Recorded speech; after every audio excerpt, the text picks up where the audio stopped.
तो कभी लाइफ में अगर समझ में ना आए कि किसके लिए मेहनत करना है, तो याद रखना पीछे तो चेहरे खड़े हैं, सब बाप की मजबूरी है और माँ के हाथों की चोरियां। अगर वो भी तुम्हें पढ़ने पे मजबूर ना करे तो क्या खाक मोटिवेशन है, क्या लाइफ।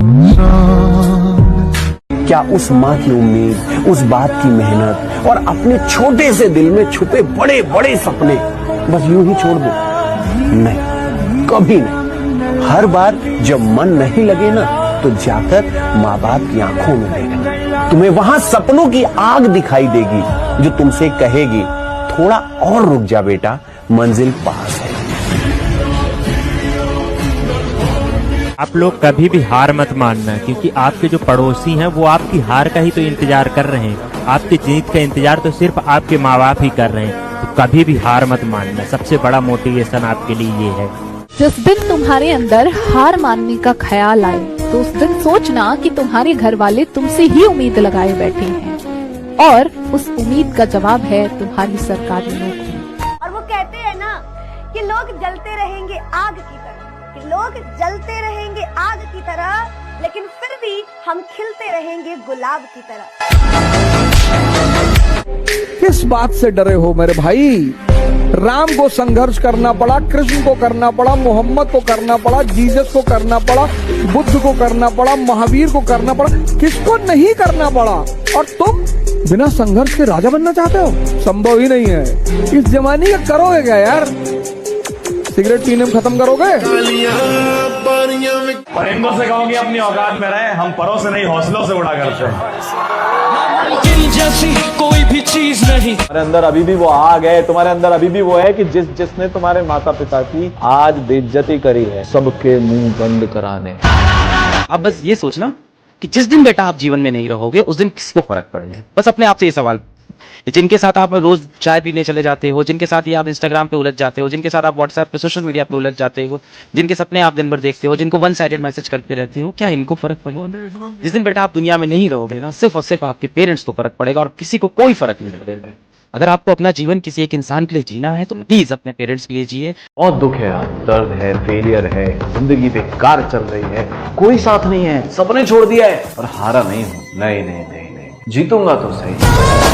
टेंशन मत लेना। अभी मैं फिर बोल रहा हूँ, मेरे बच्चे तू मेरी बात मान। मैं तेरे को बोल रहा हूँ, सुमित भी तेरे को बोल रहे हैं, मेरी बात मान। मैं बता रहा हूँ, मेरा एक्सपीरियंस है। मैं अपनी 9th 10th 11th 12th में ऐसा कोई महारत ही नहीं था पढ़ाई में। ऐसा नहीं था कि मेरा बहुत तेज शार्प माइंड था कि टीचर क्वेश्चन लिखता था, जैसे यहाँ पे मैं तुम्हें 1 मिनट देता हूँ और मैं तुम्हें बोलता हूँ कि चलो 1 मिनट में क्वेश्चन करो, तो मैं उन बच्चों में से था जो मैं सोचता था यार 1 मिनट में कैसा होगा। और मैं देखता था मेरी क्लास में कोई बच्चा है जो तुरंत आंसर बता रहा है कि सर सर सर, और मैं देखता है मुझे क्यों नहीं हो रहा यार। तो मैं इतना शार्प बच्चा नहीं था,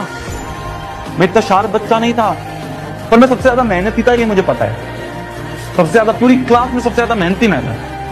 कोई बात नहीं समझ में आ रहा, क्लास में मैं इतना तेज नहीं हूँ, मेरा माइंड इतना शार्प नहीं है, मेरा माइंड इतना फास्ट नहीं है, कोई बात नहीं। स्लो तो है ना मन। ऐसा तो नहीं है ना कि मैं बोंदू हूं, नहीं आता कुछ समझ में तो आता है ना। स्लो हूं बस थोड़ा सा। पढ़ रहा है ना तू, किताबों में खोया हुआ है। तेरे दोस्त तो नौकरी कर रहे हैं और तू अब भी माँ बाप से पैसे मांगता है। लोग ऐसे ही ताना मारते हैं और आपको ही नहीं मारते, हर उस लड़के को मारते हैं जो तैयारी करने घर से निकला है। तो चुपचाप सुनता रहता है, क्योंकि तुझे ये बात पता है कि तेरी लड़ाई उनसे नहीं है, तेरी लड़ाई खुद से है। अब ईमानदार हो जाओ यार, अब किसी को धोखा नहीं देना है, ठीक है? अपने आप के साथ ये शपथ ले लो कि भाई मैं करके दिखाऊंगा। मेन चीज है माइंडसेट। अगर आपके दिमाग में ये होगा ना यार कैसे होगा, कैसे करूंगा, कैसे करूंगी, मेरे को नहीं समझ में आ रहा है, करना है।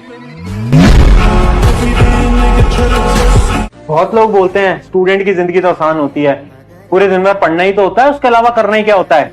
बट जनाब, स्टूडेंट की जिंदगी आसान नहीं होती। उस एक कमरे के अंदर घंटों तक उन किताबों के अंदर उलझे रहना, वो मार्क्स कम आने पर छुप छुप के रोना और अपने घर वालों के डर से उस रिजल्ट को छुपाना, वो रिश्तेदारों के तानों से लगातार डरे रहना, वो अपने दोस्तों से बात ना करके अपना सारा फोकस पढ़ाई की तरफ लगाना। आसान नहीं, ये बहुत मुश्किल है। मैं समझता हूं तुम्हारी बात, इसलिए बोल रहा हूं। तुम स्टूडेंट हो, तुम्हारी जिंदगी आसान नहीं है, तुम एक वॉरियर हो, तुम एक योद्धा हो, और इस बात पे याद रखो और खुद पे हमेशा प्राउड रहना तुम बोरिंग। अपनी औकात से बड़ा टारगेट बना के लिख दो। सबसे पहली चीज, तुम सोच रहे हो ना भैया आज तक 60-70 ही आते थे, शायद 80 आ जाएंगे। ना ना ना ना, 95 आएंगे। लिखना है, सबसे पहली चीज है लिखना है। सबसे पहला स्टेप है ये माइंडसेट क्लियर करना कि लाऊंगा तो लाऊंगा, कोई कितना ही बोलता रहे भैया, ठीक है आसपास वाले दोस्त कोई कितना ही बोलता रहे, मैं मेहनत करने के लिए तैयार हूं, मैं मेहनत करने के लिए तैयार हूं, मैं फोड़ूंगा, मैं फोड़ूंगी।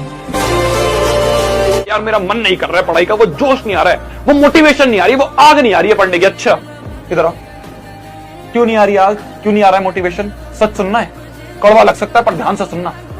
सच ये है कि तुम्हारे अंदर वो चाह ही नहीं है उसका स्कोर करने की। सच ये है कि तुम उस गोल के लिए तो पागल ही नहीं हो। अभी आपके एग्जाम में किसी कम नंबर आए हैं? 10th के 11th के एग्जाम में कभी कम नंबर आए हैं? दुख हुआ है? कभी ब्रेकअप हुआ है, दुख हुआ है?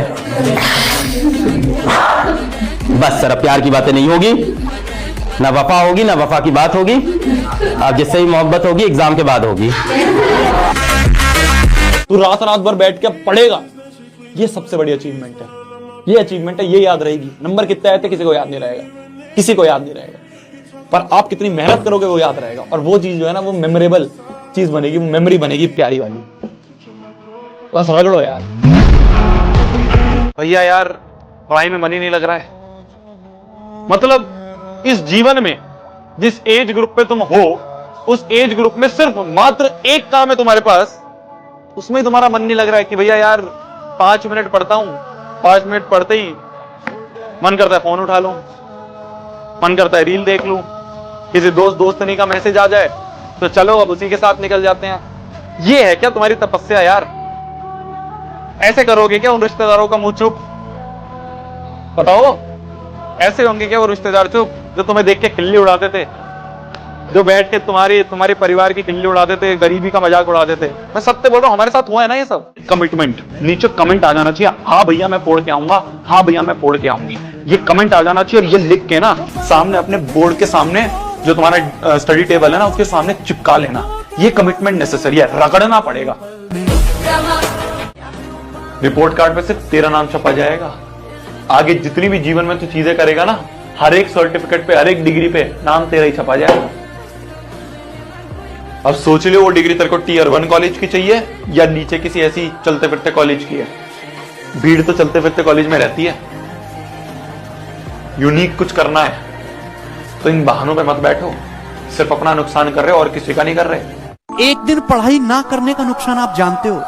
आप जिस एग्जाम की तैयारी कर रहे हो उसमें आप ही जैसे, आप ही की जितनी काबिलियत वाले लाखों स्टूडेंट तैयारी कर रहे हैं। एक ना दिन जो है पढ़ाई करने का मतलब यह है कि हजारों स्टूडेंट आपसे आगे निकल गए। जो डेली बढ़ेगा एक भी बिना दिन ब्रेक किए हुए, क्योंकि जो कंसिस्टेंसी के साथ पढ़ाई करेगा, डेली के डेली पढ़ाई करेगा, वही सिलेक्शन का स्वाद चखेगा और वही आखिरी इंस्पेक्टर बनेगा। मैं एक चीज इस दुनिया में हर विद्यार्थी को बता देना चाहता हूं कि अगर आप बात जरूर ये कान खोल के सुन लेना, समय सबको नहीं मिलता अपना तकदीर बदलने के लिए। अगर तुम बड़े घर में पैदा हुए होते, तुम्हारी जमींदारी होती, खूब ढेर सारा पैसा होता, तो तुम इस धरती पे आके क्या करते? बाप की दौलत संभालते, कोई जिंदगी में तुम्हारा नाम शायद ना जान रहा हो।